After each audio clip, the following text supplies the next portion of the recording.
Les boîtes noires dans les voitures, c'est une des pistes envisagées par le gouvernement en matière de sécurité routière. Manuel Valls, le ministre de l'Intérieur, a commandé une étude sur le sujet. Alors nous serons donc bientôt tous surveillés.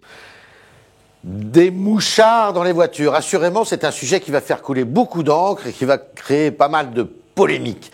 Alors, est-ce parce que les gouvernements, depuis 10 ans, n'ont pas beaucoup de prise sur la situation économique qu'ils concentrent beaucoup de leurs efforts sur notre vie privée et notamment sur la sécurité routière? Parmi les mesures, on veut encore abaisser la vitesse maximum sur les routes nationales. Et puis, il y a cette histoire de boîte noire qui a été mise au goût du jour par le Conseil national de sécurité routière. Alors, ça aurait des avantages, nous dit le Conseil national de la sécurité routière, et le gouvernement l'écoute de ce point de vue. D'abord parce que ça permettrait aux compagnies d'assurance de connaître un petit peu le contexte des accidents. Et puis, il paraît que ça a un effet dissuasif là où ça se fait, comme aux États-Unis. Sachant qu'il y a une boîte noire sur leur véhicule, les automobilistes sont beaucoup plus prudents.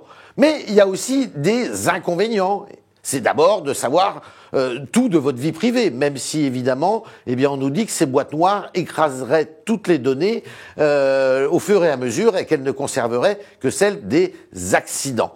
Et puis, ça permettrait, dit-on aussi, c'est une critique qui est faite aux compagnies d'assurance, d'attribuer la responsabilité d'un accident sans connaître, de façon autoritaire, sans même écouter chacune des parties. En tous les cas, un des détracteurs de ce dispositif, c'est un avocat bien connu, un spécialiste du droit de la route, c'est maître Éric de Caumont.